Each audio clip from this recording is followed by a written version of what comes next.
En esta ocasión analizaremos la política exterior durante el gobierno del presidente Adolfo López Mateos. La administración del presidente Adolfo López Mateos entre 1958 y 1964 significó una serie de cambios en distintos ámbitos de la política interna y la política exterior de nuestro país. En el ámbito externo se aprecian sobre todo una mayor cantidad de acciones, un fortalecimiento del presidencialismo como actor de la política exterior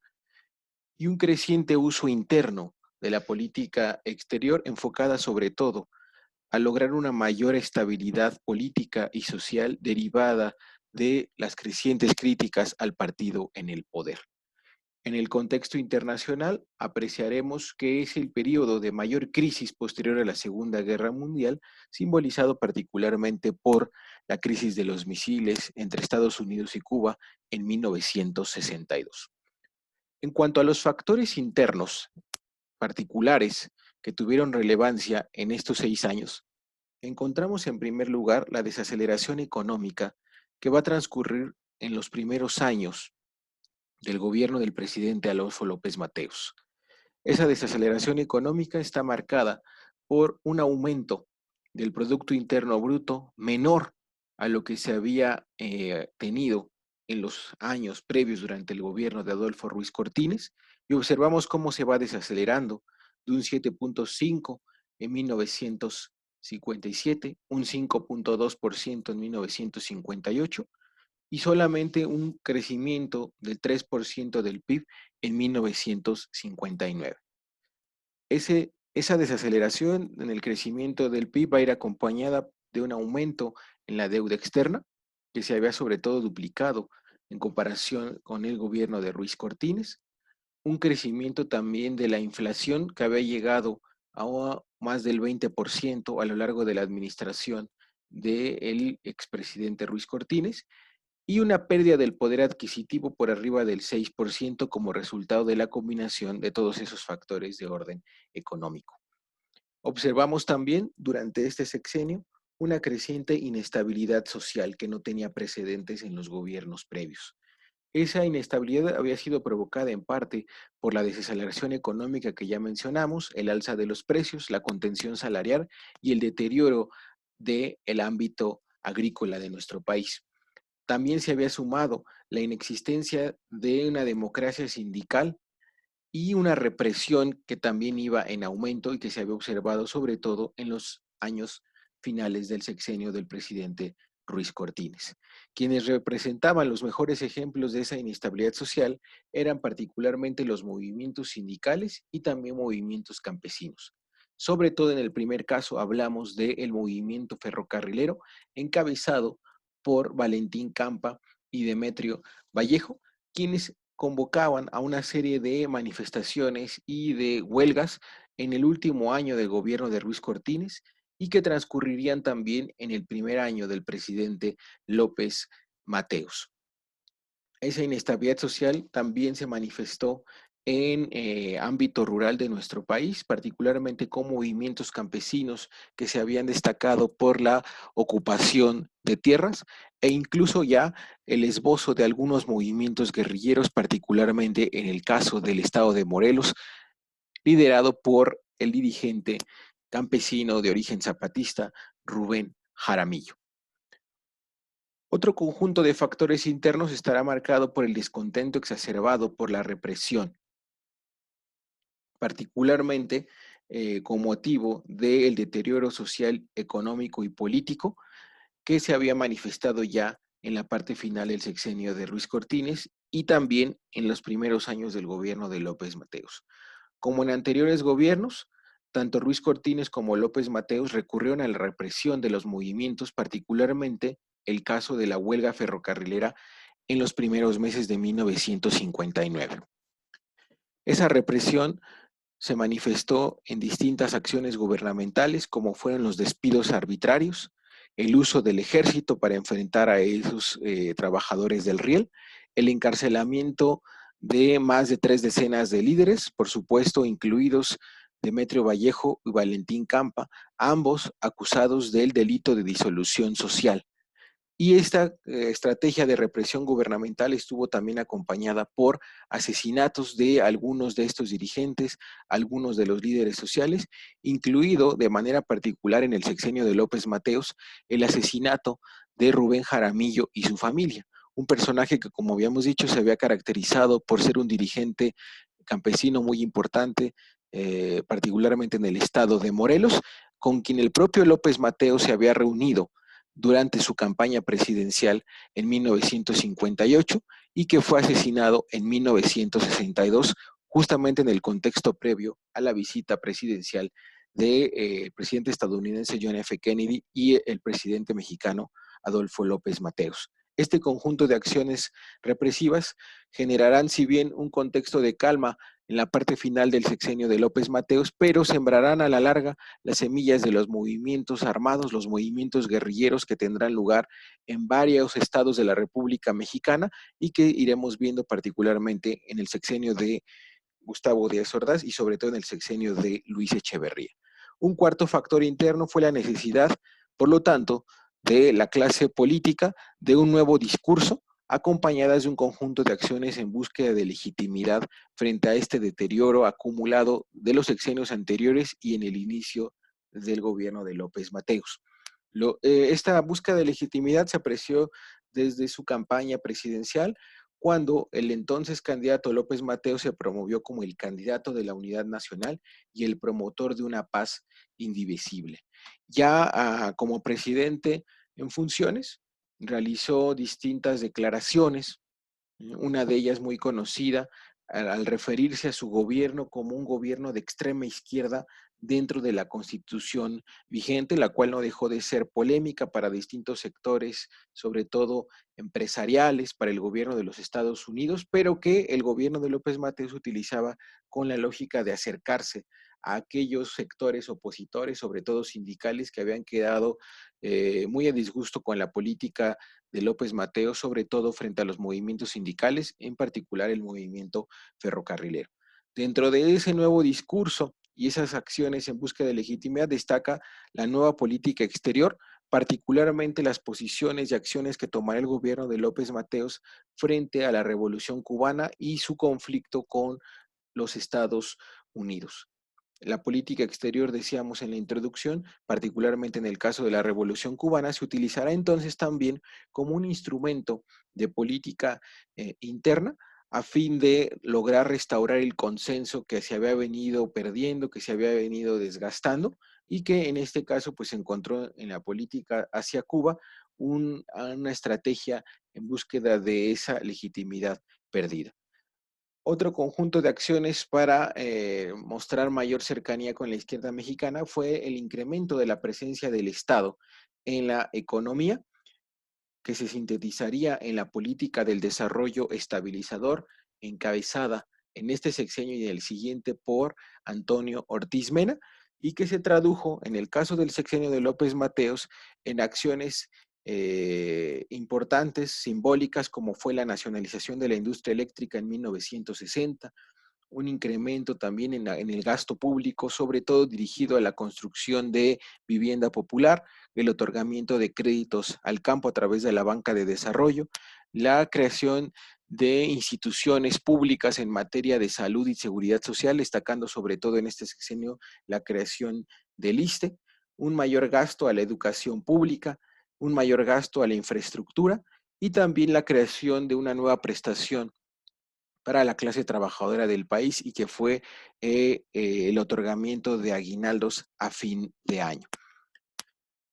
Un último factor de orden interno y que está muy vinculado a la suma de todos los elementos que se acaban de mencionar fue la crisis de confianza y la consecuente salida de capitales, tanto nacionales como extranjeros, que se dieron sobre todo entre 1960 y 1961. Esa desconfianza de empresarios mexicanos y extranjeros tuvo su origen sobre todo en las declaraciones, algunas de las cuales ya hicimos alusión, por parte del presidente López Mateos y algunos otros integrantes de su gabinete. También se debió a la política de mayor presencia estatal en la economía y que también ya acabamos de describir, y se complementó esa desconfianza con la política exterior de López Mateos, en particular su política de solidaridad hacia la Revolución Cubana. Todo eso llevó a que en distintas ocasiones los empresarios organizados alrededor de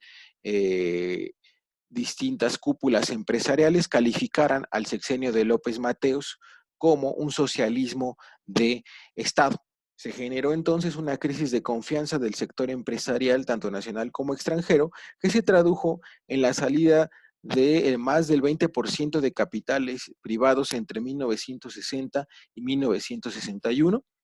la caída en la inversión privada en esos años y también en 1962. Y ante esa salida de capitales privados, el gobierno tuvo que recurrir de manera más clara en esos años y en los subsecuentes a el endeudamiento externo como un elemento que buscó equiparar esa salida de capitales, y también se reflejó en una caída del crecimiento del PIB, que entre 1961 y 1962 tuvo un crecimiento promedio apenas superior al 4%.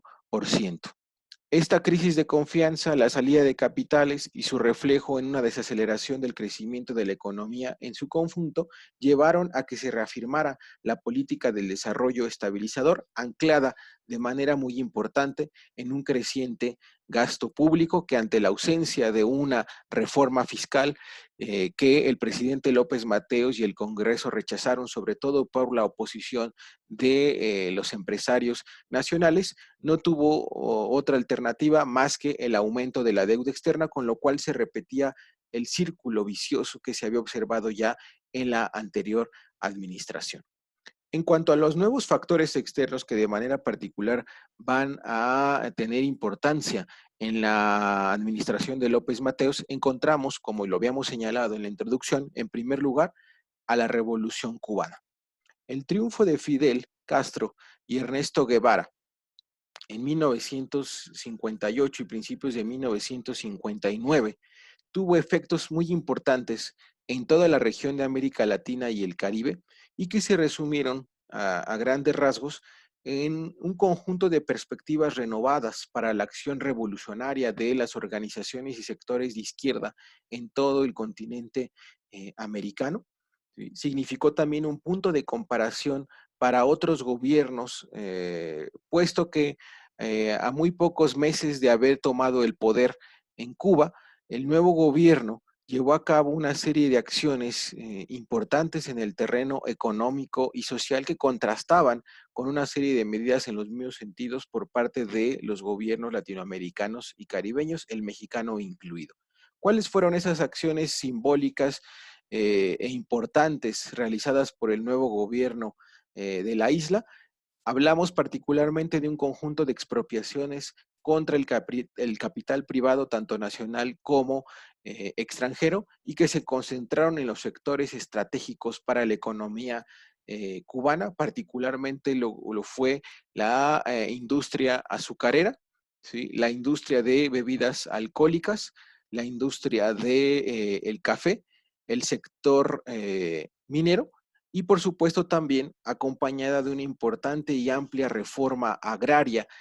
que favoreció sobre todo al sector campesino de la isla, y que contrastaba pues con la contrarreforma agraria que se observaba en muchos otros países del continente, y que sobre todo habíamos visto en el caso del sexenio anterior, pues se había reflejado en el golpe de Estado en contra del presidente guatemalteco Jacobo Arbenz, a fin de defender los intereses de la propiedad de la United Fruit Company. Este conjunto de medidas fueron acompañadas también por una política exterior muy activa por parte del nuevo gobierno cubano, y que tenía en su discurso antiimperialista el eje que articulaba distintas posturas y acciones, y que llevaron a cabo sobre todo en los primeros años del triunfo de esta revolución. Para el caso mexicano, pues la revolución cubana se convirtió en un referente, ¿no? La despojó del monopolio de haber sido la única revolución en América Latina y el Caribe. Estamos hablando de la Revolución Mexicana, que ahora se contraponía, se tenía que comparar con la flamante revolución en Cuba, Mientras que, por supuesto, la Revolución Mexicana pues se había ido desgastando, se había ido desmantelando parcialmente, sobre todo a partir de los gobiernos de Ávila Camacho, Alemán, Ruiz Cortines y ahora López Mateos, y se había caracterizado ahora por ser un movimiento político pues, conservador, por un movimiento político cada vez más represor, corrupto, y que encontraba menor apoyo social entre su propia población. Por ello, la Revolución Cubana se convertirá en un factor externo que tendrá también importantes repercusiones en el ámbito de la vida política, económica, social, incluida la política exterior, por lo cual el propio López Mateos y algunos otros actores involucrados en la política exterior de esos años siempre tendrán como referente lo que estaba ocurriendo en Cuba en el marco de la política exterior de nuestro país. Otro factor importante serán las acciones de los Estados Unidos contra el nuevo gobierno de la isla. Fueron 3 administraciones estadounidenses quienes se encargaron de ir limitando, ir aislando y eventualmente derrocar a el nuevo gobierno cubano. Hablamos de las administraciones de Eisenhower, Kennedy y Lyndon Johnson, con quienes también el gobierno de López Mateos desplegó una relación bilateral y sobre todo su política hacia Cuba. Particularmente importantes fueron sobre todo las administraciones de Eisenhower y de Kennedy en sus acciones contra la revolución cubana. A Eisenhower le tocan los 2 primeros años de esta revolución y se encargó particularmente de desplegar en su relación con Cuba pues una extensión de su política exterior en el marco de la Guerra Fría y que llevaba, por supuesto, su apellido, la doctrina Eisenhower. Por ello, desde un inicio, realizó algunas críticas a la Revolución Cubana, sobre todo a las reformas económicas y sociales, a las expropiaciones y a su discurso antiimperialista. Ahora, estas críticas iniciales gradualmente se van a tornar en posturas cada vez más dirigidas a ir aislando y eventualmente a evidenciar el carácter comunista que había adquirido el nuevo gobierno cubano, y en ese contexto ya el propio gobierno de Eisenhower, ante la ineficacia de sus acciones, de sus críticas iniciales, decide planear una invasión a la isla que tuviese como ejemplo lo que había ocurrido años antes, en 1954, en contra del presidente Arbenz en Guatemala, aunque ya Eisenhower no le da tiempo por el término de su administración en 1961 de ejecutar ese plan. ¿No? No obstante, ya en la parte final de su administración rompe relaciones con el gobierno cubano, dejando ya como preámbulo un nivel de relación muy conflictivo para su sucesor, John F. Kennedy. Tan solo 3 meses después de tomar posesión, el nuevo presidente estadounidense de origen demócrata, pues manifestó que no tendría ningún cambio en su política hacia Cuba. Autorizó la ejecución del plan de invasión, que se conocerá a partir de entonces como la invasión de Bahía de Cochinos o Playa Girón, en abril de 1961. Este plan, del cual formaban parte cerca de 1.500 exiliados cubanos en los Estados Unidos, quienes habían sido financiados eh, y entrenados por el gobierno de los Estados Unidos, particularmente la Agencia Central de Inteligencia, resultó fallido. Tras el fracaso del plan de invasión de Bahía de Cochinos en abril de 1961, por supuesto que la relación entre Estados Unidos y Cuba se deterioró,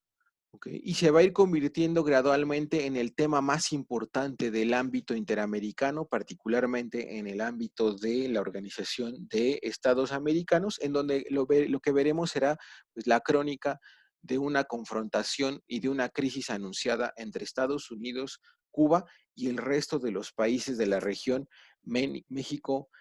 incluidos, ¿no? En ese sentido, la estrategia de Kennedy irá tanto por el uso de los instrumentos diplomáticos como la OEA, sus reuniones de consulta, hasta llegar también a la vía cada vez más militarizada, a fin de lograr su objetivo, que era el derrocamiento de Fidel Castro en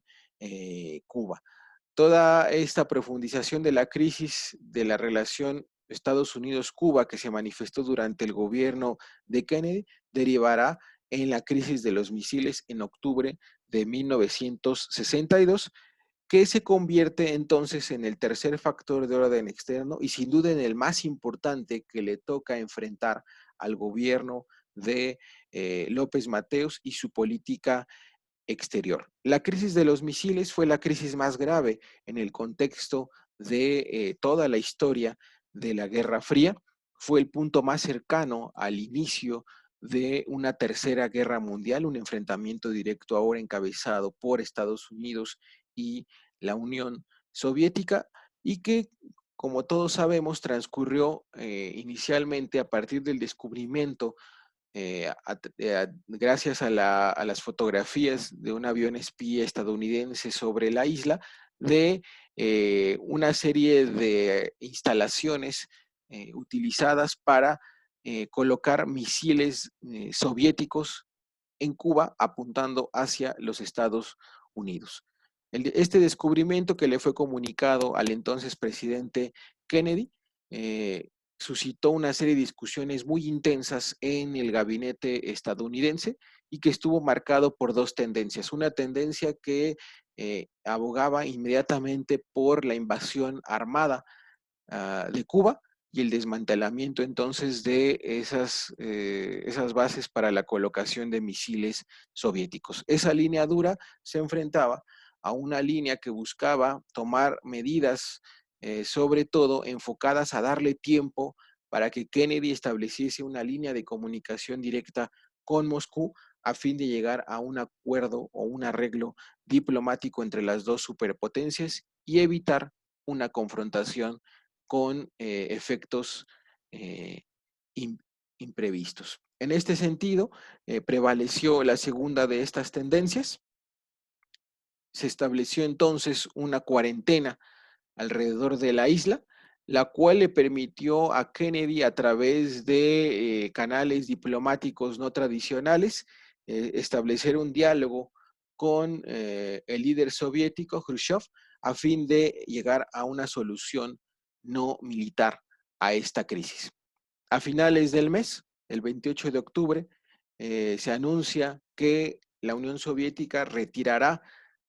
los misiles que tenía en Cuba, a cambio de que también Estados Unidos hiciese lo propio con los misiles que había establecido cerca del perímetro de la Unión Soviética, particularmente en Turquía. Esta solución se realizó al margen de la ONU, al margen de la OEA, y se dio a través de un canal directo entre Washington y Moscú. ¿Sí? Esta resolución bilateral, que tampoco contó con la participación de Fidel Castro, tuvo importantes efectos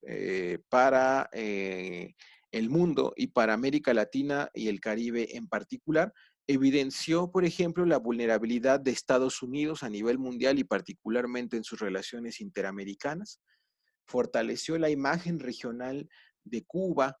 y de su liderazgo encabezado por Fidel Castro, pues a pesar de los múltiples intentos ya de los Estados Unidos, pues ellos se mantenían en el poder,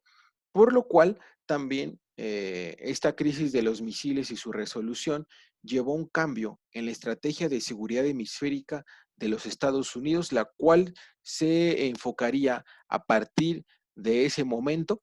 en evitar que un nuevo gobierno, no solo de corte comunista, sino de corte reformista o de izquierda, pudiese hacerse del poder en algún otro país latinoamericano o caribeño. Justamente vinculado a este hecho, llegamos al cuarto y último factor de orden externo, que fue la nueva estrategia de disuasión múltiple que pondrán en marcha los Estados Unidos, tanto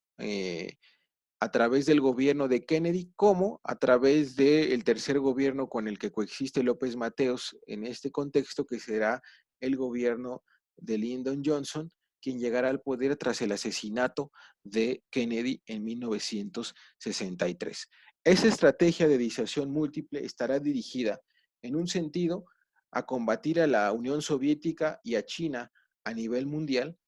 pero también a combatir a Cuba y sus acciones en América Latina y el Caribe a través de dos tácticas en particular. Una táctica denominada como la reacción flexible y la otra conocida como el conflicto de baja intensidad. Esa combinación de tácticas permitirían entonces evitar una nueva Cuba en el continente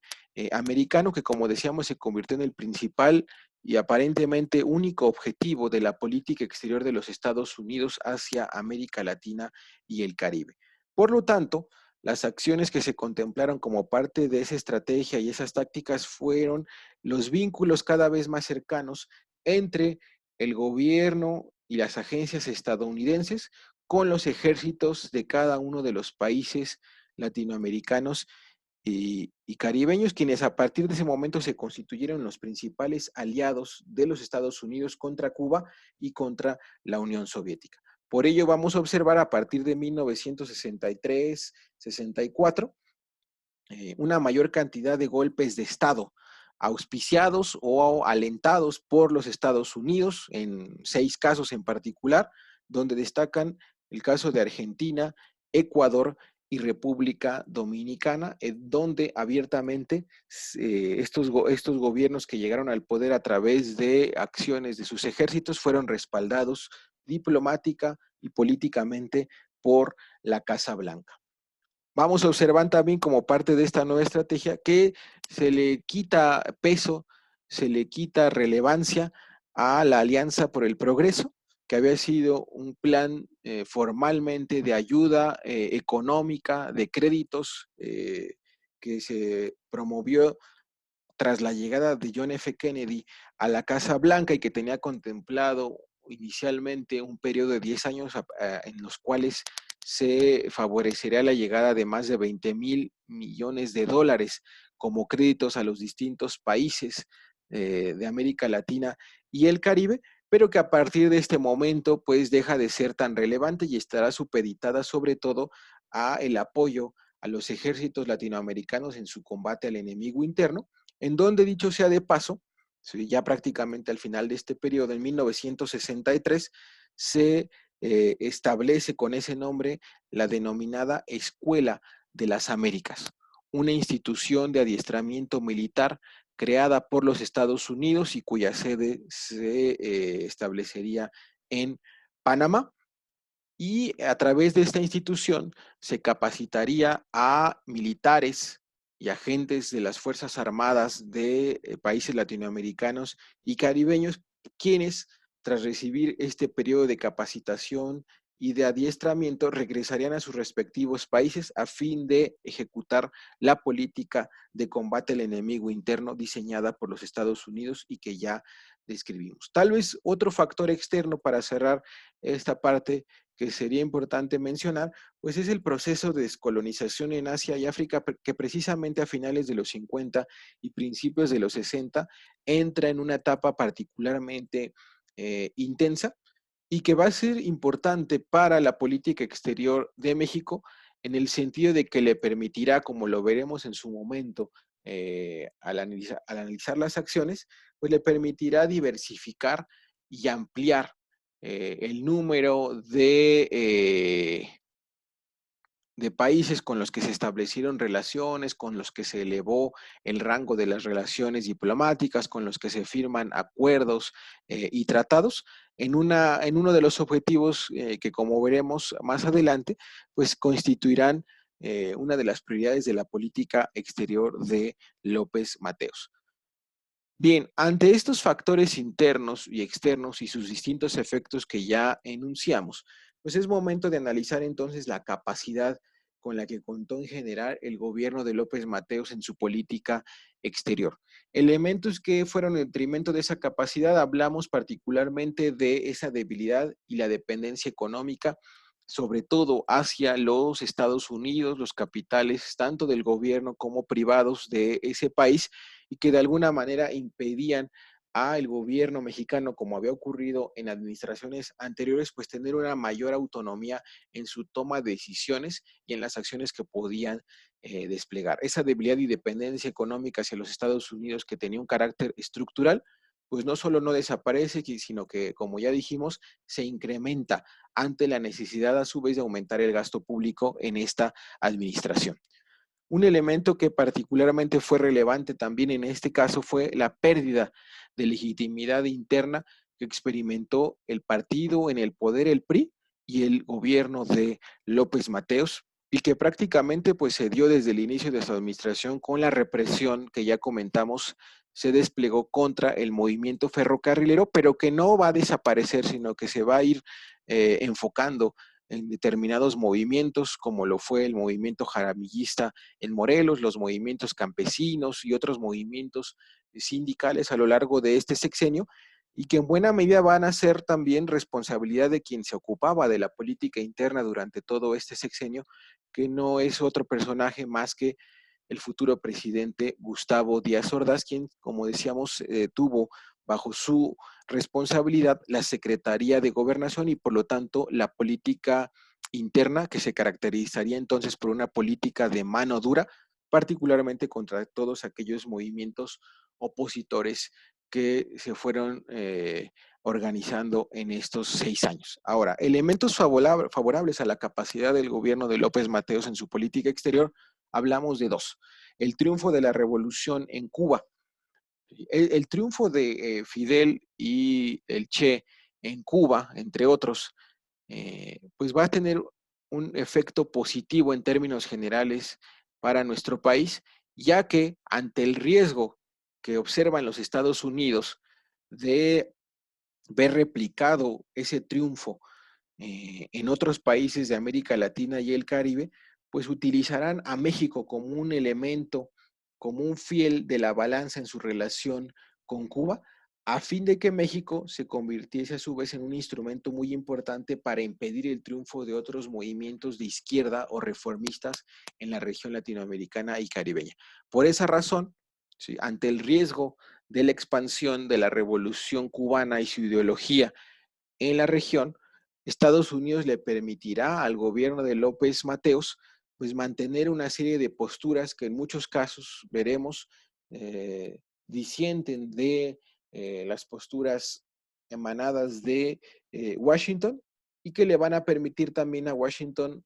ostentarse como un vecino comprensivo hacia México, pero siempre vinculando, como decíamos, al objetivo más importante, que era evitar la expansión de el ejemplo cubano al sur de la frontera de los Estados Unidos. El otro elemento también favorable a esta capacidad será el prestigio regional que México ya había construido pues desde los tiempos del general Cárdenas y su política exterior, y como habíamos dicho también, a partir de la acción de distintos diplomáticos emblemáticos de nuestro país en el marco de la Organización de Estados Americanos y distintos foros diplomáticos subregionales, y habíamos destacado particularmente el caso de Luis Padilla Nervo en el sexenio anterior, y este prestigio, este liderazgo que México ya tenía y que va a tratar de incrementar en estos 6 años, pues le permitirán también contar con una mayor capacidad de llevar a cabo acuerdos, iniciativas, incluso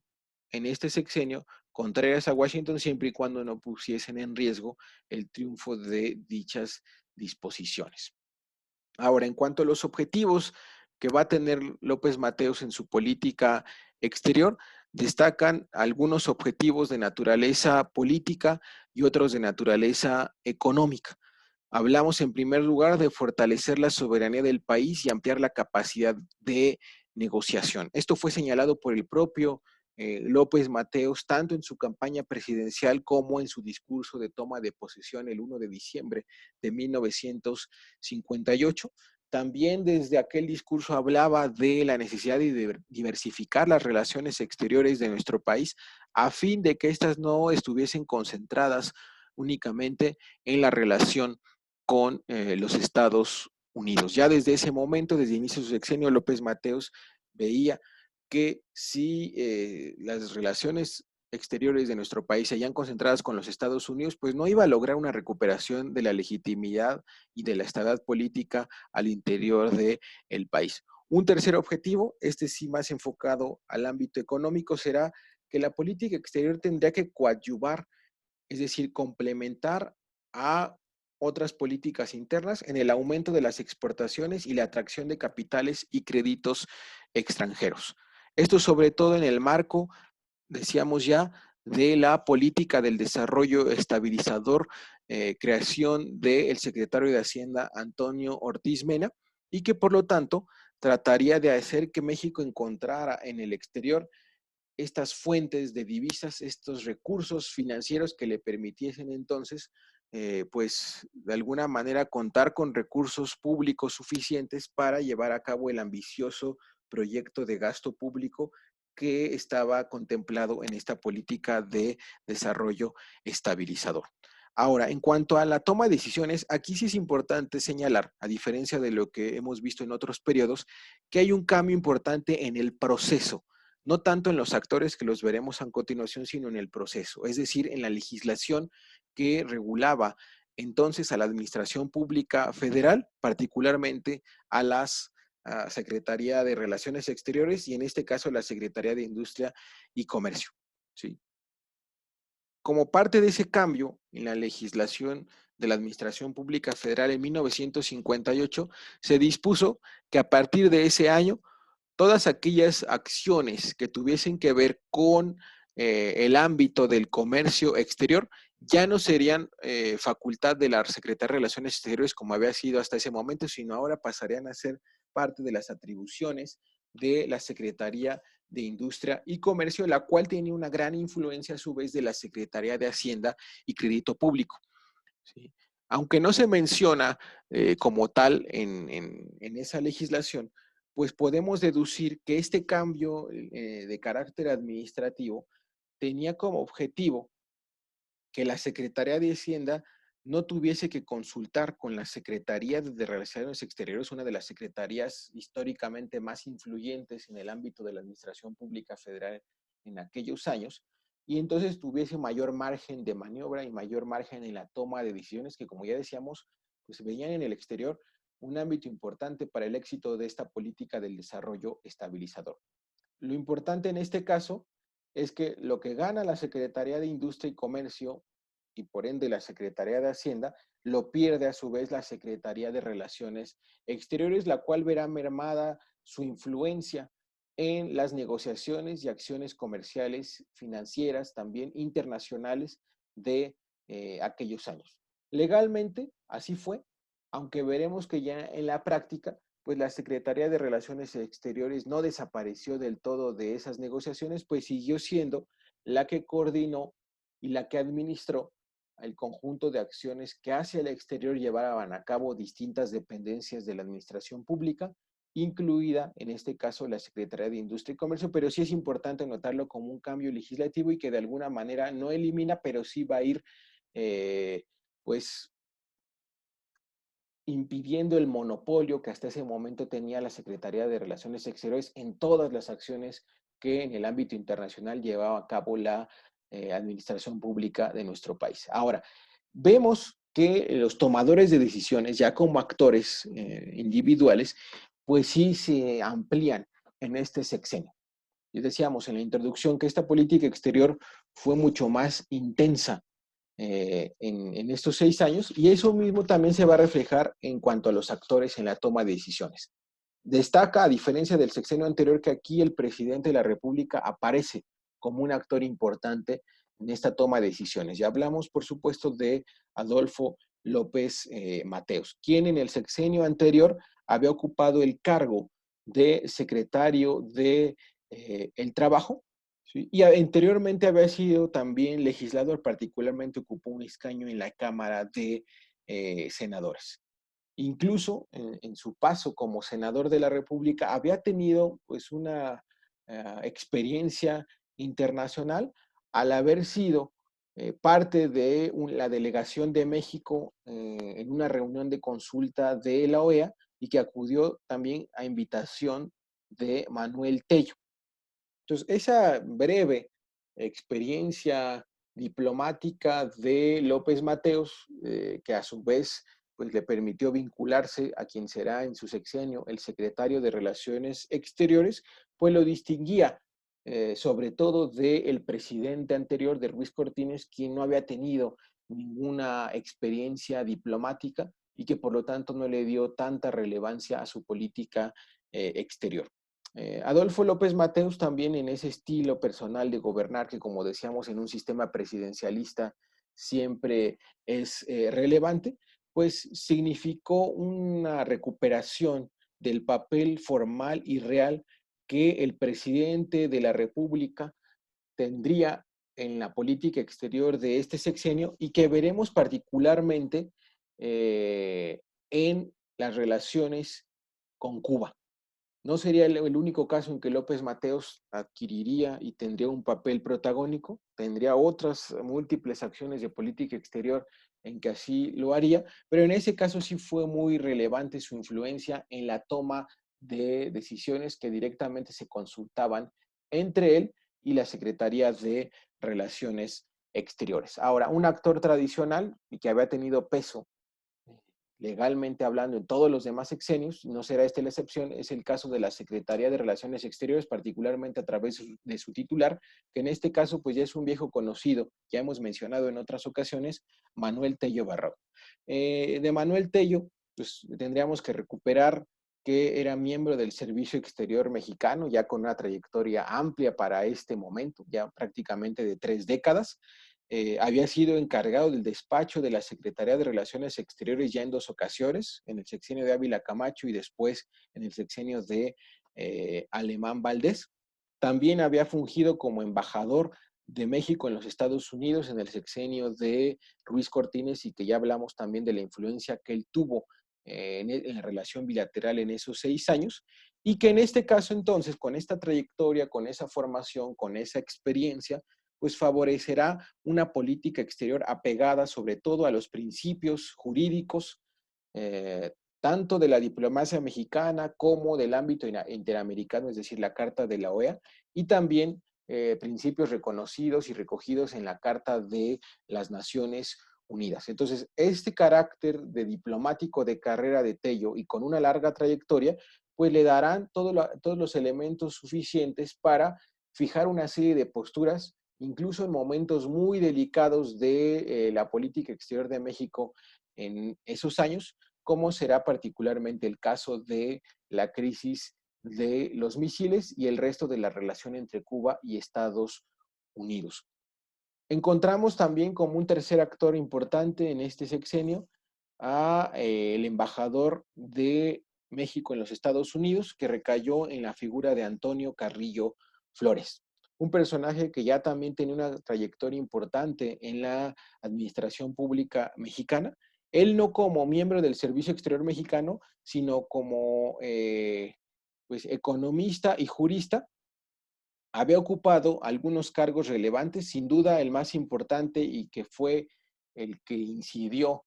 en su designación ya en este sexenio como embajador en los Estados Unidos, el cargo que ocupó él en el sexenio anterior y que fue el de secretario de Hacienda. ¿Sí? Él fue el secretario de Hacienda con Ruiz Cortines eh, y al ser nombrado por López Mateos como el embajador ante los Estados Unidos, pues significó una deferencia, ¿no? El darle desde México una gran relevancia a la relación con los Estados Unidos en este contexto y por su formación, por su experiencia burocrática, pues va por lo tanto a favorecer objetivos, acciones y estrategias de naturaleza económica, comercial y financiera en la relación entre México y Estados Unidos en estos años, ¿no? Que decíamos, pues va a ser uno de los ámbitos más importantes de la acción de López Mateos ante las necesidades económicas que implicaba el proyecto de el desarrollo estabilizador. Y sumamos a esta lista de actores tradicionales de la política exterior de México a 2 personajes más. Hablamos del embajador Vicente Sánchez Gavito, quien fue el representante permanente del gobierno mexicano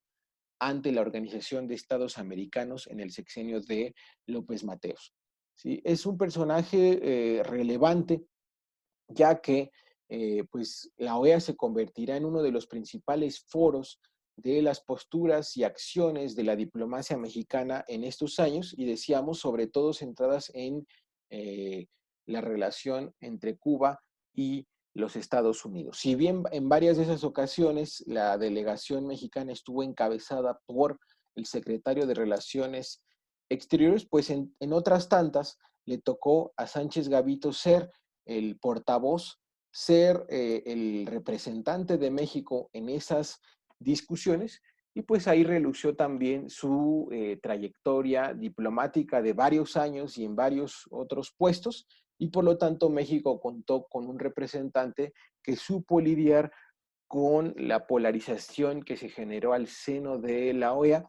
entre Estados Unidos y Cuba, y que en muchos sentidos se apegó a la línea ya marcada por la Secretaría de Relaciones Exteriores, y que fundó sobre todo las posturas de México en torno a sus principios, particularmente el de no intervención y autodeterminación de los pueblos. Y cerramos esta revisión de los tomadores de decisiones importantes en este sexenio con un personaje emblemático ya para ese momento de la diplomacia mexicana,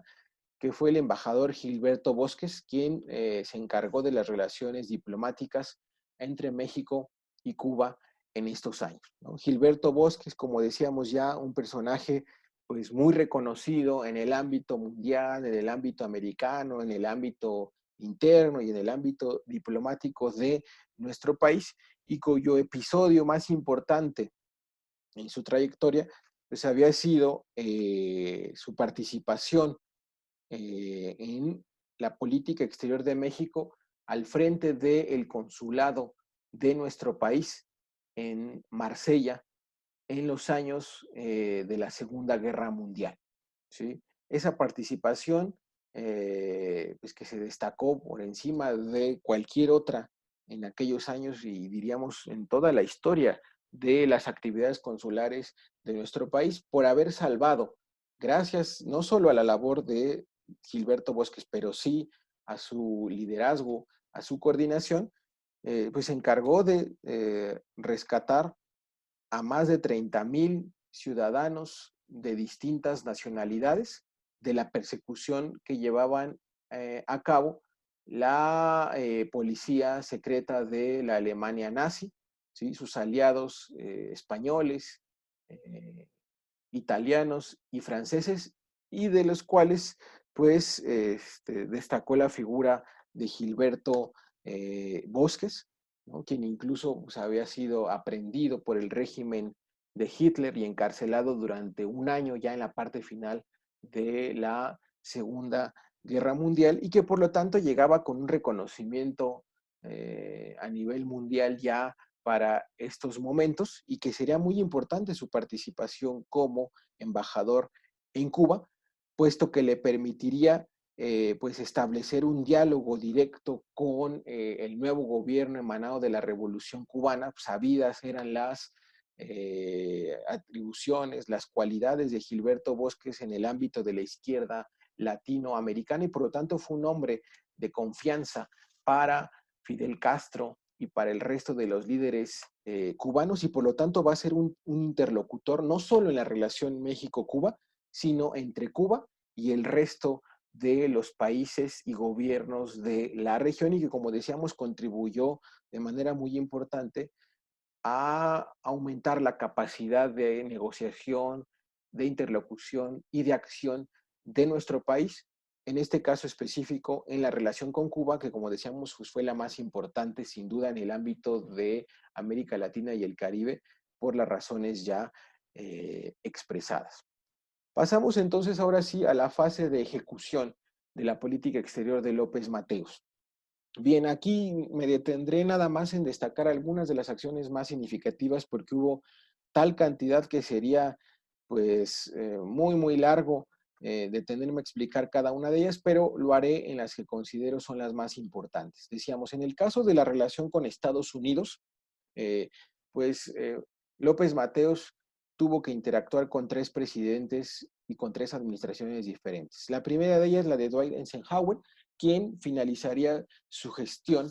en 1961, pero que por lo tanto pues concentró la relación con ese país entre 1959 y 1961. Destacan ahí la construcción de la presa La Amistad, que originalmente se iba a llamar la presa El Diablo y que era una presa gemela a la que se había construido, inaugurado en el sexenio de Ruiz Cortines. Fue, digamos, una acción simbólica para pues, evidenciar la continuidad de la buena relación bilateral entre estos dos gobiernos de cada uno de sus países. Ahora, hubo acciones más importantes en este caso con Eisenhower. Una de ellas fue la estabilización del precio del café,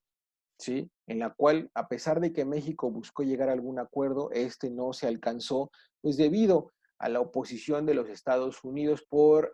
intervenir en los precios internacionales de algunos productos como el café, como el algodón, como el azúcar, ¿no? Pero digamos, México insistió en ese sentido, pero en este caso no logró su objetivo de lograr una estabilización en esos precios. También se buscó la reducción de los aranceles para las exportaciones mexicanas de plomo y zinc, que en el contexto de lo que había sido una política proteccionista llevada a cabo por Eisenhower, pues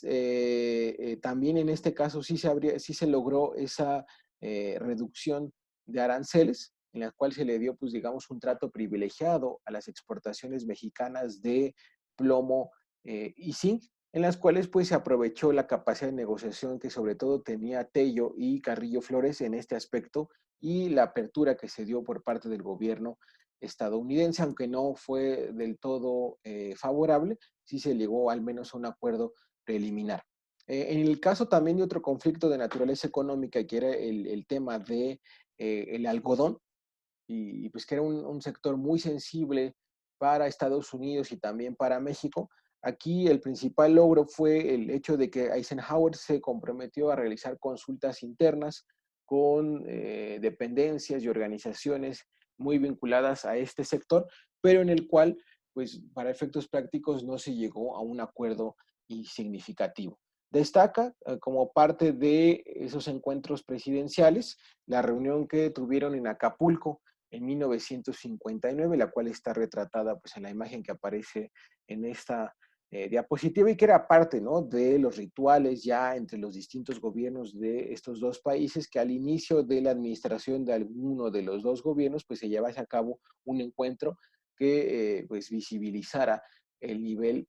positivo de esa relación, y también lo que fue la visita a Ciudad Acuña en Coahuila en 1960, y que pues de alguna manera fue ya el cierre de la relación bilateral ante la inminente salida del poder de Eisenhower. Ahora, en el caso de la relación México-Estados Unidos durante los poco más de 2 años de la administración demócrata de John F. Kennedy, pues aquí también destacan sobre todo los temas económicos, ¿sí? Y el tema migratorio. En el caso de el ámbito económico destaca el préstamo que en el marco de la ALPRO autorizó el gobierno de Kennedy a el gobierno de nuestro país, y que decíamos fue importante porque la Alianza para el Progreso que se despliega por parte de este personaje a partir sobre todo del triunfo de la Revolución Cubana en 1959, pues le permitirá utilizar a México como punta de lanza de sus acciones, de sus estrategias, en el marco de lo que se buscaba, pues sería una nueva relación entre Estados Unidos y América Latina.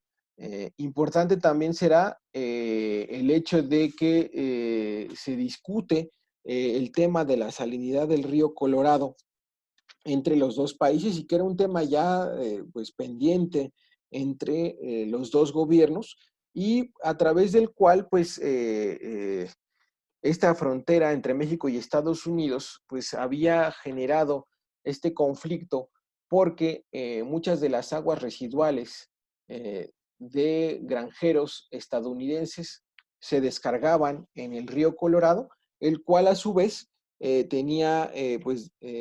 desembocaduras importantes del lado mexicano, lo cual obviamente propició una serie de manifestaciones y de acciones de descontento por parte de agricultores del lado mexicano, quien entonces negocia con Kennedy la resolución de este conflicto en octubre de 1963. También importante fue la resolución del problema del Chamizal, una región fronteriza en el estado de Chihuahua y que databa desde 100 años antes, en 1864, se había producido un cambio en el cauce eh, del río Bravo que separaba a esta parte de la frontera entre México y los Estados Unidos. Por este cambio del cauce del río, una parte que antes estaba del lado mexicano, ahora había quedado del lado estadounidense, quien desde ese momento pues estableció que era parte de su territorio. México, alegando que esta situación pues no respetaba los acuerdos de límites fronterizos, intentó en 1911 establecer un panel de solución de controversias, ¿sí? El cual le dio la razón a México, pero que no obstante quedó sin aplicación por prácticamente 50 años. En 1963, Kennedy y López Mateos acuerdan que efectivamente el chamizal le corresponde, le pertenece a nuestro país y la devolución ya como tal formal ocurrirá en 1964 ya en el gobierno de Lyndon B. Johnson. También, como había venido siendo la costumbre en todos los gobiernos anteriores, se renegoció el acuerdo bracero entre 1961 y 1963, ¿sí? Aunque como habíamos venido también viendo, pues esas negociaciones se daban cada vez con mayor dificultad, con más concesiones por parte del gobierno mexicano y con más obstáculos por parte de los Estados Unidos, quienes cada vez asumían menos responsabilidades frente a la mano de obra mexicana. En el caso de las exportaciones de plomo y zinc, que como habíamos dicho, habían sido un problema en la agenda bilateral desde el inicio de la administración de López Mateos, se acuerda disminuir la producción para mantener los precios, ¿sí? Y aquí lo que destaca de la acción mexicana es el cabildeo que se lleva a cabo con el sector minero de los Estados Unidos, ¿no? Entonces se logró que se recortara esa producción en los Estados Unidos a fin de que los precios no se viesen tan afectados y esas exportaciones de plomo y zinc de nuestro país pues le dieran a México un mayor margen de ganancia y por lo tanto una mayor fuente de divisas. Destaca, por supuesto, la visita que realiza John F. Kennedy y su esposa, de la cual aparece ahí la imagen, del 29 de junio al 1 de julio de 1962, y que fue considerada como un éxito por parte del Departamento de Estado y que le permitió a López Mateos poder ostentarse como un interlocutor importante para el gobierno de los Estados Unidos y a su vez a Kennedy y su gobierno le permite también mostrarse como un buen vecino con nuestro país y como un socio confiable para América Latina, ya en el contexto de la descomposición de su relación por la crisis con el gobierno de Cuba. En el caso ya de la parte final del gobierno de López Mateos, pues tendrá como interlocutor en los Estados Unidos al presidente Lyndon B. Johnson, quien decíamos llegó al poder después del asesinato de Kennedy en 1963, y ya advertíamos que con él se produce pues, la concreción del acuerdo sobre el chamizal con el que se había llegado en la administración de Kennedy. Hay también una reunión, como decíamos, era parte del protocolo en septiembre de 1964, ya cuando López Mateos pues, es el presidente saliente y que sobre todo pues, es una reunión que busca establecer las bases de la relación con el presidente electo, que en este caso pues, ya era Díaz Ordaz. Prácticamente con Johnson lo que observamos pues, es la continuidad de las políticas que había establecido Kennedy en América Latina y particularmente esa política de aislamiento de Cuba y el combate al enemigo interno, por lo cual las acciones de inteligencia, de contrainsurgencia y de espionaje se van a intensificar por parte de las distintas agencias estadounidenses en nuestro país con el apoyo y el conocimiento del presidente Adolfo López Mateos. Ahora, decíamos, la parte más importante de la política exterior de López Mateos tiene como escenario la relación con Cuba y el conflicto entre este país y los Estados Unidos. ¿Cuáles fueron aquí las posturas, decisiones y acciones que tomará el gobierno de López Mateos? Es muy importante porque ya habíamos dicho que esta relación se va a utilizar no solo como un elemento de política externa, sino también como un ámbito de la política interna a fin de lograr un acercamiento entre López Mateos y distintos grupos y sectores de la izquierda mexicana. Por eso cuando se da la noticia del triunfo de la revolución encabezada por Fidel, el Che y otros personajes al tomar La Habana a finales de 1958 y principios de 1959, el gobierno mexicano, a través de distintos voceros, pues manifiesta su simpatía, ¿sí? Enarbola la estrecha relación y el paralelismo que existe entre la Revolución Cubana y la Revolución Mexicana. Ahora, conforme va escalando el conflicto entre Cuba y los Estados Unidos, vamos viendo cómo también las posturas de México en algún sentido se mantienen y en otros sentidos se van modificando, ¿sí? Cuando Estados Unidos, ya como decíamos en la administración de Kennedy, manifiestan una postura mucho más directa de confrontación, incluso militar, hacia la isla, México, a través de su secretario de Relaciones Exteriores, manifiesta que su postura no es otra más que la de apegarse al principio de no intervención, como lo mandataba sus propias doctrinas de política exterior y como lo mandataban también distintos instrumentos internacionales como la Carta de Bogotá y la Carta de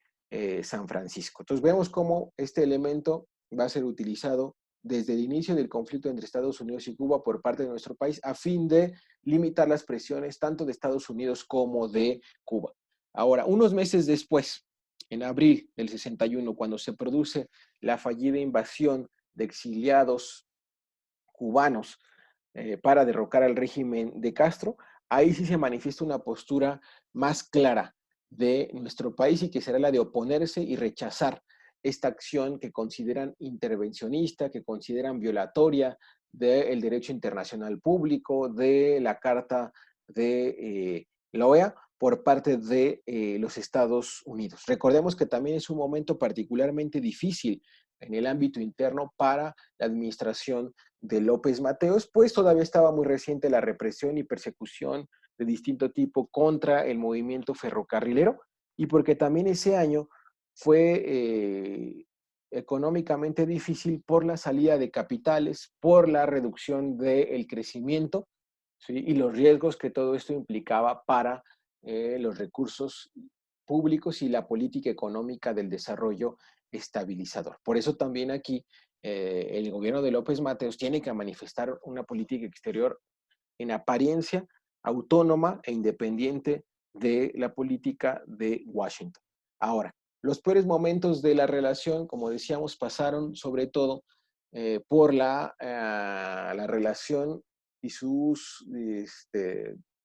elementos más importantes en 1962. Y particularmente ahí hablamos, en primer lugar, de la expulsión de Cuba de la OEA en 1962. En este caso, ¿cuál fue la postura de México? ¿Sí? Estableció en un primer caso, porque digamos hubo un voto diferenciado de la delegación mexicana con motivo de esta reunión en enero de 1962. Y aquí hay que destacar estas tres votaciones particulares. En la primera de ellas, sí, México votó a favor de la incompatibilidad del sistema americano con el marxismo-leninismo. Esta fórmula de la incompatibilidad fue utilizada por la Secretaría de Relaciones Exteriores como una alternativa para no pronunciarse acerca de la legitimidad o no que tenía el nuevo gobierno cubano, ¿sí? Pero tampoco para cerrar la puerta con este régimen ni con los Estados Unidos al pronunciarse en un sentido. Simplemente decía que a Cuba no se le podía excluir de la OEA y del sistema americano, puesto que desde el inicio su sistema y su forma de gobierno era incompatible con el sistema americano. Ahora, en una segunda votación se abstiene de la exclusión de Cuba de la OEA en una lógica pues, formal al señalar que no había como tal un artículo que estableciese la fórmula de expulsión, ¿sí?, o de exclusión de un gobierno de dicha organización. Entonces, México no se pronuncia por el fondo de esta resolución, sino que utiliza un mecanismo formal.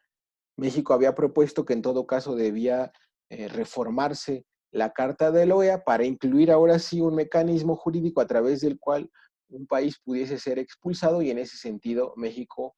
se manifestaría. Pero que como no había entonces ese artículo, México se abstenía, no estaba ni a favor ni en contra de esa exclusión. Y en un tercer sentido, México también se abstiene en la suspensión inmediata del comercio de armamentos con Cuba, que era pues una cuarentena que de manera preventiva había promovido el gobierno de Kennedy contra Cuba para evitar lo que a la postre terminó ocurriendo en octubre de ese año, que fue pues la colocación de misiles soviéticos en la isla. México en este caso se abstiene, puesto que considera que esa resolución abriría la puerta para una serie de medidas intervencionistas, incluso de corte militar, como lo había sido ya la invasión de Bahía de Cochinos el año anterior. Ahora, con motivo de la crisis de los misiles, hay que destacar sobre todo dos acciones que lleva a cabo el gobierno mexicano. ¿Sí? México, como lo habíamos venido señalando, pues había tratado de mantener una puerta de diálogo diplomático abierta con Cuba y los Estados Unidos. Ser una especie de puente a fin de que las dos posturas no se radicalizaran y llegaran a un desenlace fatal, no solo para esos países, sino también para el resto del sistema interamericano. Ahora, con motivo de la crisis de los misiles y la amenaza que los Estados Unidos advertían sin precedentes por parte de la Unión Soviética y de su satélite en América Latina y el Caribe, México ahora sí aprobó el bloqueo a Cuba. ¿Sí? Esa cuarentena de la cual se había abstenido en enero del mismo año, ¿sí?, por calificarla como un precedente peligroso para legitimar acciones armadas en contra de Cuba, ahora sí el margen de maniobra de López Mateos y su diplomacia se reduce. Incluso el propio López Mateos, cuando se vota esta resolución, se encontraba fuera del país. ¿Sí? Es consultado entonces vía telefónica por Díaz Ordaz y López Mateos le señala que en este caso México no puede no manifestar una postura clara a favor de Estados Unidos, dado que sus intereses eh, estratégicos, ¿no?, sus intereses vitales en materia de seguridad estaban siendo amenazados, y ahora sí aprueba esta parte de la votación. Ahora, al igual que había sido en otros casos, un voto diferenciado de México se manifiesta en contra de cualquier acción armada, es decir, sí aprueba el bloqueo, ¿sí?, que era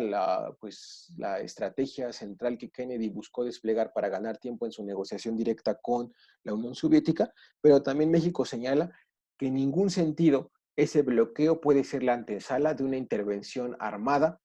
en contra de Cuba. Entonces también vemos cómo en este caso, en el cual tiene mayor margen de maniobra porque el propio Kennedy no era partidario de una acción armada, pues López Mateos la aprovecha a fin de no pasar como un país ya completamente sometido a los designios de la Casa Blanca, sino también con cierto margen relativo de maniobra, aunque la misma no tuviese efectos reales importantes.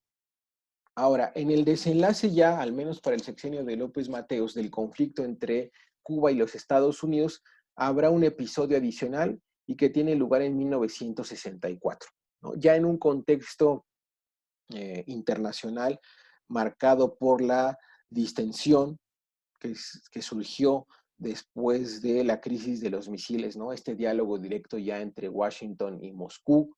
¿no? Una serie de acuerdos para evitar una nueva crisis como la de octubre de 1962, pues el conflicto entre Cuba y Estados Unidos se mantuvo en el ámbito interamericano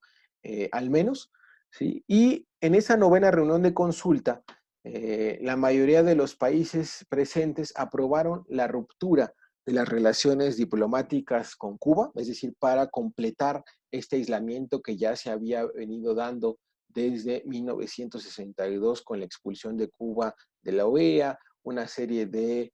cuarentenas comerciales, marítimas, etcétera. También se aprueba un embargo comercial y el fin del tráfico aéreo con Cuba, pensando que esta estrategia pues daría frutos en el corto y mediano plazo y la propia población cubana terminaría por derrocar a el gobierno de la isla. En este caso es muy importante establecer que México votó en contra, ¿sí?, de todas estas eh, resoluciones, ¿sí?, y señaló que no las acataría y en dado caso de que hubiese un conflicto diplomático o legal derivado de esta postura ante la OEA, México proponía que se llevara el caso ante la Corte Internacional de Justicia, ¿no?, en la cual pues obviamente las presiones de Washington ya no tendrían el mismo efecto y donde por supuesto la postura de México tendría un mayor margen de maniobra, ¿sí? Este hecho es importante ya que México en los hechos será el único país de todo el continente que mantiene la relación diplomática con Cuba, por lo tanto es el único que mantiene una embajada abierta en la Habana, y esta situación pues le va a permitir al gobierno de López Mateos y a su sucesor, en este caso el gobierno de Díaz Ordaz, pues ostentarse, al menos en su política exterior, como un gobierno independiente, ¿sí?, como un país soberano y que daba muestras de dicha soberanía, de esa autodeterminación a través de esta decisión de no acatar en solitario la ruptura de relaciones diplomáticas con Cuba. Sí, para muchos analistas de la política exterior de México, pues esta acción acarreó un enorme prestigio para la diplomacia mexicana que trascendería este periodo y llegaría a décadas posteriores y que sería la mejor prueba de la independencia de los gobiernos priistas de aquella época, pero gracias a la desclasificación de archivos diplomáticos, archivos secretos entonces del gobierno estadounidense que están recuperados, sobre todo los que tienen que ver con la acción de la CIA en América Latina y en México en particular, pues años después sabríamos que parte de esa decisión de México para no romper relaciones diplomáticas con Cuba, ¿sí?, pues fue el resultado de una estrategia negociada conjuntamente con el gobierno de los Estados Unidos y con sus agentes de inteligencia en nuestro país, a fin de mantener una sede diplomática, digamos, oficial, ¿no?, abierta, en funcionamiento en La Habana, pero que le permitiría tanto a los servicios de inteligencia mexicanos, pero sobre todo estadounidenses, pues contar con una plataforma de búsqueda, de intercepción de información al interior de la propia eh, isla. ¿Sí? Estos archivos, les digo, están compilados en un texto que se denomina Nuestro hombre en México, Winston Scott y la historia oculta de la CIA, escrita por Jefferson Morley y publicada en 2008 y en su edición en español en 2011 por la editorial Taurus. Es un libro voluminoso, ¿sí?, pero muy interesante, ya que a partir de la desclasificación de archivos de la CIA y de otras agencias del gobierno estadounidense, se documenta cómo personajes de la talla de Gustavo Díaz Ordaz, ¿sí?, y del propio presidente López Mateos eran agentes al servicio de la CIA que tenían su propia clave. En el caso de López Mateos se le conocía con la clave de Litensor, ¿sí? Eh, y que obviamente al ser agentes al servicio de la CIA y de sus agentes en México, pues se encargaron de proporcionar información a título individual, pero también del el gobierno y la burocracia mexicana para los servicios de inteligencia de los Estados Unidos en su confrontación y en su combate al comunismo, particularmente a el gobierno cubano, sobre todo en aquellos años, ¿no? Y en este texto pues se relata todas las acciones que se llevaron a cabo en los sexenios, no solo de López Mateos, sino también Ruiz Cortines, Alemán y posteriormente Díaz Ordaz, Echeverría, que también fue parte de los agentes al servicio de la CIA, según se documenta en este libro, ¿sí? Y que pues matizan, por supuesto, esa versión que durante muchos años tuvo vigencia acerca de que la postura que México mantuvo hacia la revolución cubana, ¿no?, desafiando en apariencia a las decisiones de Washington y de los Estados Unidos, pues en realidad también sirvió como un mecanismo para mantener abiertos los canales diplomáticos y los mecanismos de inteligencia estadounidense a través de eh, nuestra embajada en Cuba, y no solo a través de la embajada, sino a través de otras dependencias del gobierno mexicano que sobre todo también en el interior de nuestro país se llevaron a cabo acciones de espionaje e inteligencia en contra de Cuba, en contra de los representantes diplomáticos soviéticos y de algunos otros países socialistas. Bien, como corolario de lo que fue la política exterior de López Mateos frente a Cuba y su conflicto con los Estados Unidos, me pareció importante recuperar esta cita del propio presidente Lyndon B. Johnson, que sintetiza, a mi manera de ver,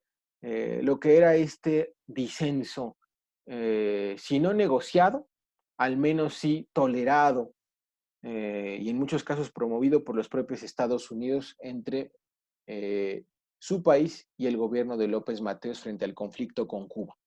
Es muy clara la cita, señala el propio presidente Lyndon B. Johnson. Mi gobierno entiende que la manifestación clara de nacionalismo es un ingrediente importante en la legitimidad y estabilidad del gobierno mexicano. Y en vista de que Estados Unidos tiene gran interés en la estabilidad política de su vecino, estamos dispuestos a aceptarla. En pocas palabras, los gobiernos de Estados Unidos aceptaron la política de México hacia Cuba, ¿no?, de no romper relaciones, de no secundar los bloqueos, ¿sí?, de no favorecer acciones armadas, ¿sí?, porque valoraban más la estabilidad política de los gobiernos mexicanos, en particular la de López Mateos en este contexto, que el que López Mateos cediese ante todas sus presiones en el ámbito de la OEA y en su relación con Cuba. Para Estados Unidos, entonces, era más importante que el gobierno de López Mateos mantuviese en apariencia una postura disidente, autónoma e independiente hacia Cuba,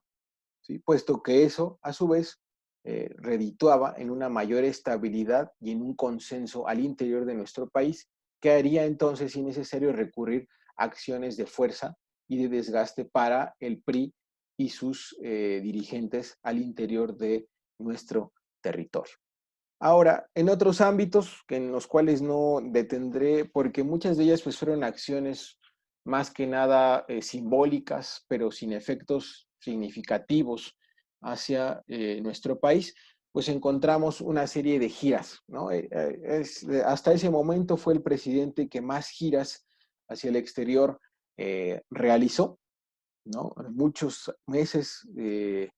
López Mateos en su administración estuvo ausente de nuestro país y por lo tanto la política interna recaía en su secretario de Gobernación, quien por esa razón pues tuvo el camino libre para ser el sucesor de López Mateos. Hablamos por supuesto de Díaz Ordaz, ¿no? Destacan ahí por regiones en América del Sur pues una intensa actividad, Venezuela, Brasil, Argentina, Chile, Perú, su participación en el mercado común a fin de pues tratar de encontrar nuevos destinos para las exportaciones mexicanas y lo que serán también las bases de el proyecto de desnuclearización en América Latina y el Caribe a raíz de los efectos que se habían visto como producto o resultado de la crisis de los misiles, pero cuyos resultados los veremos ya sobre todo reflejados en el Tratado de Tlatelolco en 1967 en el siguiente sexenio, pero los esfuerzos se inician desde este sexenio. Ahora en Centroamérica, una región importante históricamente para México, no será la excepción con López Mateos, destacan ahí sobre todo, pues, la reunión que se tuvo con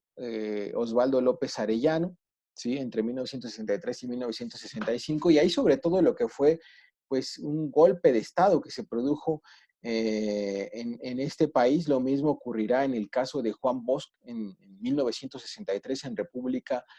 Dominicana, y en ambos casos lo que buscó el gobierno de López Mateos fue mantener la vigencia de los principios de la política exterior de México y particularmente en este caso la conocida como doctrina Estrada, que como ustedes saben pues es una doctrina de reconocimiento de gobiernos que señala que ante un cambio de gobierno, cualquiera que sea su causa, el gobierno mexicano se limitará a mantener o a retirar a sus representantes diplomáticos, sin que ello signifique pronunciarse acerca de la legitimidad o legalidad de ese nuevo gobierno, a fin de evitar la intervención de países y de potencias extranjeras en los asuntos internos de esos países. Entonces, en ese sentido, López Mateos fue respetuoso de esa doctrina Estrada en los dos casos que ya señalamos, los cambios de gobierno en Honduras y en Dominicana, en el contexto de lo que ya decíamos, pues era el apoyo de los Estados Unidos hacia esos cambios de gobierno a fin de combatir la expansión de ideas y proyectos reformistas. Asia ahora sí tuvo una mayor actividad diplomática de este gobierno. Ahí viene la lista de países, algunos de los cuales pues, ya se tenían relaciones, con los otros se establece y vemos cómo también mucha de la acción diplomática en estos años se concentra en actividades económicas, en actividades comerciales y sobre todo también en una agenda vinculada a ya el grupo de países no alineados, donde se caracterizan el control del armamentismo y la prohibición o limitación de los ensayos nucleares. También Europa fue objeto de estas acciones, destacando ahí, sobre todo si se fijan, la presencia de México y del presidente López Mateos en los países del bloque soviético, destacando sobre todo de esa lista el caso de Polonia, ¿sí? Y lo que será en su momento también el caso de Yugoslavia, que también formará ya a su vez parte del movimiento de los países no alineados, ¿no? No solo eran acciones en el terreno diplomático, en el terreno político, sino también en ámbito económico a fin de establecer nuevas relaciones comerciales entre México y lo que era entonces en ese momento el mercado común europeo y lo que ya sería en el caso de América Latina la ALALC. En ese contexto es muy importante el hecho de que México participa de manera clara en la Asociación Latinoamericana de Libre Comercio, que se crea en 1960, a fin de buscar ese aumento de las exportaciones, pero que en este caso pues, se vio limitada pues, no solo por los propios problemas asociados a las exportaciones mexicanas que venían desacelerándose, sino también a los problemas de ese nuevo mecanismo comercial en América Latina que muchos países pues no vieron con muy buenos ojos la participación de México, puesto que pensaban que iba a sacar mayores beneficios que los que estos países latinoamericanos podían obtener. Hay un hecho también interesante y del cual me gustaría destacar en particular que nos permite observar cómo México y López Mateos en este caso ah, se aparta de su tradicional postura no intervencionista y de apego a la autodeterminación, y que tiene que ver con una reunión en la OEA en 1960, en la cual se discutieron y aprobaron una serie de sanciones, tanto comerciales como diplomáticas, en contra del gobierno dominicano encabezado por el dictador Leónidas Trujillo. ¿Sí? Venezuela invocó a este mecanismo de la OEA para que se sancionara al gobierno dominicano, ¿sí? Y a diferencia de lo que fue su línea de acción en el caso cubano, aquí México sí vota a favor de una serie de sanciones comerciales que buscaban debilitar al gobierno de Trujillo. Es decir, vota a favor de acciones intervencionistas y contrarias a la autodeterminación, ¿sí? Eh, pero en ese mismo sentido se opone a una tercera medida que promovió Venezuela, y que era que una delegación o comisión de la OEA supervisara nuevas elecciones en República Dominicana a fin de poner término a el gobierno autoritario de Trujillo, ¿no? El argumento que utilizó México para oponerse a esa comisión de la OEA para supervisar las elecciones fue que eso significaría una violación al principio de no intervención, ¿sí? Lo cual pues era a todas luces incongruente con la parte de la resolución en la que México sí votó a favor de las sanciones comerciales y diplomáticas, y que sin duda pues también eran parte de una acción intervencionista, ¿no? Aquí, a manera de interpretación, lo que se podría especular es que México votó en contra de la supervisión electoral de la OEA porque eventualmente ese mismo mecanismo se podría utilizar en otros países, particularmente en el caso de México, cuyas elecciones, como todos sabemos, pues no se caracterizaban por ser muy legales, equitativas y justas, que digamos, en aquellos años. Y bueno, otras acciones que se llevaron a cabo, pues un conflicto con Guatemala, a raíz del cual se rompieron relaciones, mismas que serían restablecidas poco tiempo después, pero que manifestaban pues esta conflictividad ya histórica, prácticamente permanente, con los países vecinos, particularmente Guatemala. También destaca en el caso del continente africano una misión de buena voluntad a más de una decena de países, con los cuales se establecen relaciones en 6 casos, ¿sí? 4 en el caso de países asiáticos, ¿sí? Y se llevan a cabo pues distintas acciones que no dejan de ser relevantes en el terreno simbólico, en el terreno eh, diplomático, pero que no terminaron de concretarse ya en resultados, digamos, satisfactorios ni para los países africanos y asiáticos, ni para México, que sobre todo buscaba ahí, pues, beneficios en el terreno comercial. Sí, también se impulsó, como decíamos, el desarme nuclear en América Latina, y que se va a concretar en 1967 y que tendrá como actor principal a Alfonso García Robles. También se llevan a cabo acciones importantes en Bolivia, Brasil, Chile y Ecuador en el contexto de una serie de acciones en contra de sus gobiernos a raíz del triunfo de la Revolución Cubana y el apoyo que desde Estados Unidos se da a movimientos opositores, frente a los cuales pues México mantiene una postura distante. ¿Sí? Y también se participa en el ámbito multilateral de Naciones Unidas con la Misión para la Paz en el Mundo, que era mucho esta lógica del pacifismo que venía ya fortaleciéndose como tendencia de un conjunto de países y de organizaciones digamos, sociales a nivel mundial. ¿Sí? Y también destacará la participación de México en la Conferencia de las Naciones Unidas para el Comercio y Desarrollo, que entre otras cosas, pues promovería una serie de acuerdos dirigidos a promover una serie de reglas para el comercio internacional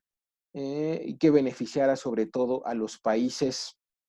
del tercer mundo, dado que pues, los apoyos crediticios y económicos que se habían prometido, sobre todo por parte de Estados Unidos, pues no habían llegado y no se habían traducido en medidas concretas. Bien, en cuanto a las estrategias, pues al igual que en las acciones, y en muchos otros ámbitos de la política exterior, pues son muy diversas, ¿no? Hay posturas y acciones apegadas a normas y principios jurídicos, como ya lo vimos particularmente en el caso del conflicto entre Cuba y los Estados Unidos. También una estrategia que se utilizó en ese caso fue el que México y sus delegados o sus representantes anunciaran con 1 o 2 o más días de anticipación el sentido de su voto, el sentido de sus posturas, a fin de quitar presión a los opositores a dichas acciones, ¿sí? Decíamos, con Estados Unidos se mantuvo un disenso diplomático, pero una colaboración estratégica, ¿no? Y nos referimos sobre todo ahí a la colaboración en materia comercial, a nivel bilateral, a nivel financiero y, como decíamos, particularmente a nivel de inteligencia y de espionaje en nuestro propio país. Se practicó una diplomacia directa de alto nivel, es decir, la diplomacia ejercida en muchos casos y en muchas de estas acciones y giras directamente por el presidente Adolfo López Mateos, lo cual, como decíamos, fortaleció el papel del presidente en la política exterior y que es un rasgo que hasta la fecha podemos constatar. ¿Sí? Al igual que había sido en otros sexenios, no buscó apoyo a sus posturas confrontadas con los Estados Unidos, con lo cual pues México siguió, digamos, pregonando o predicando en el vacío de la OEA, ¿sí? Manteniendo posturas propias, pero sin que eso significara encontrar o buscar aliados opositores a los Estados Unidos. El apoyo con Cuba sobre todo fue retórico, ¿no?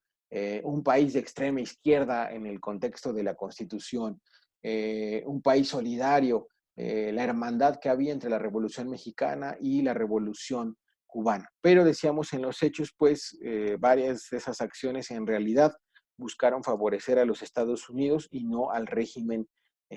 cubano. Muy importante es que la política exterior fue una fuente de legitimidad interna. ¿Sí? Mientras más problemas al interior tenía el gobierno mexicano, y esta no sería la excepción, eh, pues más se tenía en apariencia que radicalizar la política exterior, sobre todo en el terreno discursivo,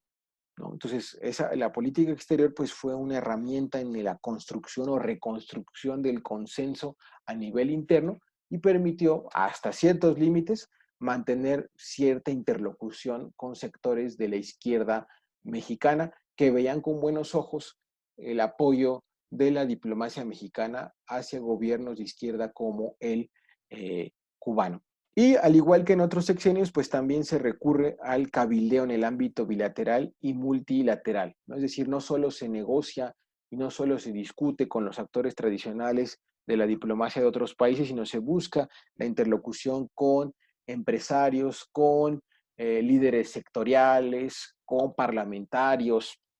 de otras naciones, a fin de ampliar la capacidad de negociación y que será una estrategia que le rendirá frutos a este gobierno. En cuanto a la evaluación, se realiza en dos sentidos. Si comparamos los resultados obtenidos frente a los objetivos de esta política exterior, destacamos aquí sobre todo 4 aspectos. Sí se logró implementar el desarrollo estabilizador, y no solo en este sexenio, sino en el siguiente, y permitió al menos mantener políticas macroeconómicas y cifras o resultados en el mismo sentido estables. Si hay un crecimiento, aunque tiene altibajos en el sexenio, ¿sí? Y en ese sentido, pues hay una continuidad de esa política económica que tiene una vertiente exterior. Ahora, ese crecimiento económico, que llegó incluso a ser de 2 dígitos en uno de los años de López Mateos, no va a tener efectos importantes en el desarrollo, en la calidad de vida de la mayoría de la población. Y por eso, pues es que vamos a observar distintos conflictos sociales en este y en el siguiente sexenio, pues porque el crecimiento no era sinónimo de desarrollo. Sí había más riqueza, pero esta se seguía concentrando en manos públicas, sobre todo de la alta burocracia, y en manos privadas, tanto nacionales, pero sobre todo extranjeras. Ahora, un resultado importante es que sí se logró posicionar a México en el ámbito internacional, ¿ok? Como un actor relevante, como un actor que tenía ya una postura reconocida a nivel internacional y a nivel de las relaciones interamericanas, y que fue el resultado de todas estas giras, de todas estas acciones, pero también del protagonismo que México tuvo, sobre todo en discusiones en el ámbito de la OEA. Y en el caso de la relación bilateral con los Estados Unidos, ¿sí? Sin duda, las importaciones se incrementaron, ¿ok? En términos porcentuales hubo una reducción, ¿sí? Con lo cual, pues no hubo una contribución significativa de la política exterior en el ámbito del comercio exterior. Ahora, en donde sí hubo una contribución, aunque esa no fue positiva, fue en el incremento de la deuda externa que se triplica en estos 6 años. Ante la inexistencia de una reforma fiscal que el dotar al gobierno de recursos propios, se recurre a ese capital público y privado de origen externo, con lo cual a su vez se aumenta la dependencia económica y financiera en particular de nuestro país, y eso veremos que también se traducirá en una menor margen de negociación en el futuro. Si comparamos los resultados con el interés nacional, pues también hay una evaluación en dos sentidos, tanto positiva como negativa. ¿Okay? Sí se continuó con el proceso de industrialización, ¿okay? Como se había establecido desde el gobierno de Ávila Camacho y particularmente de Alemán Valdés. Sí se siguió creciendo, con un promedio por arriba del 6%. Lo que sí resalta en este sexenio es que es un crecimiento, pero sin una inflación tan elevada, aunque sigue siendo una inflación de 2 dígitos, que va a seguir siendo uno de los principales, pues, obstáculos para lograr una mejor redistribución de los beneficios de ese crecimiento económico. Ahora, en cuanto al interés político, pues aquí evidentemente la política exterior, que fue aplaudida no solo por el partido oficial, sino por varios sectores opositores de naturaleza reformista al interior del país, pues entonces la política exterior decimos que en este sexenio favoreció la hegemonía de la facción encabezada por López Mateos y que después será continuada por Díaz Ordaz como esa clase reinante en nuestro país, y por supuesto también como un fiel representante y servidor de los intereses de esas clases dominantes. ¿Cuál es el mejor indicador de esta hegemonía? Pues es el hecho de que en la elección de 1964 no hay una disputa a la continuidad del PRI y en este caso de Díaz Ordaz en el poder. No hay acusaciones de fraude, no hay un conflicto postelectoral, no hay movilizaciones. Por lo tanto, pues esta política exterior, sobre todo en la relación con Cuba y en esta apariencia de autonomía y autodeterminación, sí sirvió para legitimar a esa clase reinante y por ende los intereses de esas clases dominantes. Ahora, eh, lo que sí no se pudo modificar fue la represión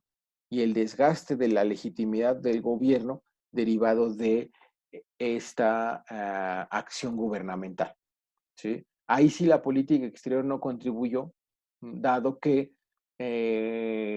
si bien algunos gobiernos de izquierda, como el de Cuba, pues reconocían la cercanía que tenía el gobierno de López Mateos para con sus causas, pues eso no se traducía necesariamente en que la gente dejase de sufrir los embates y los efectos de esa represión, ¿no? Entonces, había un límite en la contribución que la política exterior podía tener a los objetivos de política interna, y si bien había mayor estabilidad política dentro de esas clases reinantes y la clase dominante, sí, la propia represión que tuvo lugar en el sexenio de López Mateos y que se agudizará sin duda en el sexenio de Díaz Ordaz, sobre todo con motivo del movimiento estudiantil del 68, pues esa sí será acumulando y propiciará una serie de fracturas entre el gobierno y la sociedad a lo largo de los siguientes años. Bien, con esto entonces se termina el análisis de la política exterior de López Mateos, que como vemos pues fue mucho más intensa, mucho más